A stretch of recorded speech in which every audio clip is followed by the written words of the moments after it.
deliver papunta sa bahay nila Pangulong Bongbong Marcos at Speaker Martin Romualdez mag-insert o magpasok ng 100 billion worth of projects sa BICAM. Sana po ay hindi nila ako mapatay bago ko mailabas ang lahat.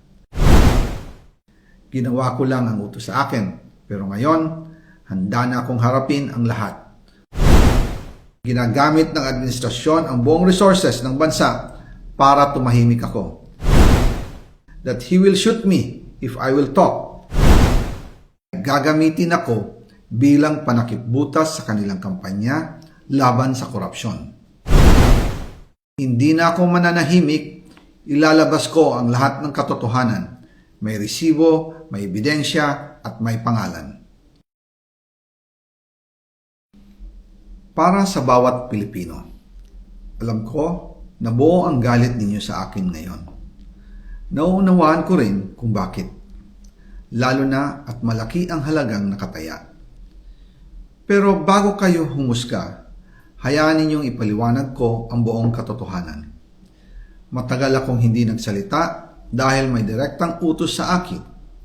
Huwag nang bumalik ng Pilipinas at manahimik na lamang. Umalis ako noong July 19, 2025 para sa aking medical check-up. Nakaplanong bumalik pagkatapos ng SONA ni Pangulo. Pero habang papauwi na ako, tinawagan ako ni dating Speaker Martin Romualdez at sinabihan, "Stay out of the country. You will be well taken care of as instructed by the President."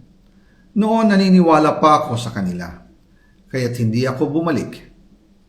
Tumikom ang aking bibig, sumunod ako, pero ang hindi ko alam, ang ibig pala nilang sabihin sa aalagaan ka namin ay gagamitin ako bilang panakipbutas sa kanilang kampanya laban sa korupsyon. Ginawa nila akong poster boy ng kanilang sariling kasinungalingan. Ngayon, hindi na ako mananahimik, ilalabas ko ang lahat ng katotohanan. May resibo, may ebidensya, at may pangalan. Nagsimula ito nung tumawag si Sekmina Pangandaman sa akin nung nag-umpisa ang BICAM process last year, 2024. Ang sabi niya, katatapos lang ng meeting nila ni Pangulo at may instructions na mag-insert o magpasok ng 100 billion worth of projects sa BICAM. At sinabi pa ni Sekmina, you can confirm with Yusek Adrian Bersamin dahil magkasama sila sa meeting ni Pangulong BBM noong araw na yon. Tinawagan ko po agad si Yusek Adrian Bersamin at tinanong ko kung may instruction nga ba ang Pangulo na magpasok ng 100 billion during their meeting. Ang sabi niya ay totoo nga po. Right after our conversation, tinawagan ko po si dating Speaker Martin Romualdez at nireport ko ang instructions ng Presidente to insert the 100 billion projects.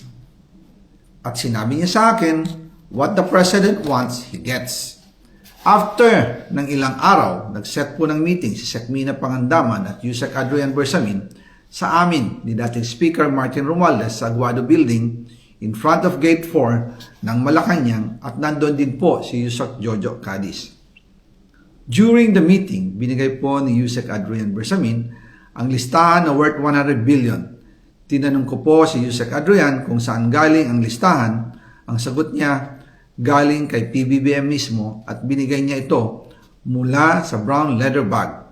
Nung sinabi po ni Yusek Adrian Bersamin yung brown leather bag, naalala ko noong nasa Singapore kami right after the elections of May 2022 sa Hilton Hotel, kami ni dating Speaker Martin and PBBM habang pauwi at pabalik ng Pilipinas, hinabol ng PSG ang brown leather bag at ang sabi ni PBBM, maiwan na lahat, wag lang ang brown leather bag. Kaya naniwala ako na utos talaga ito ng Pangulo. Pagkatapos ng ilang araw, I informed sina dating Speaker Martin Romualdez, Sekmina Pangandaman, Yusek Adrian Bersamin, and Yusek Jojo Cadiz na kung pwede 50 billion lang ang ipasok sa program funds dahil so sobra ang DPWH funds versus sa DepEd. In practice, hindi pwede na mas malaki ang budget ng DPWH kaysa edukasyon. And yung balance na 50 billion, ilagay na lang sa unprogrammed funds for the 2025 budget dahil Office of the President din ang nagre-release ng lahat ng unprogrammed funds. Pagkatapos ng isang araw, tinawagan ako ni Sec Mina at sinabi ang mensahe ng Pangulo. Ipasok ninyo yan dahil pinangako na sa akin ni Speaker Martinian at hindi na pwedeng baguhin. Kumbaga, ang utos ng hari hindi pwedeng mabali.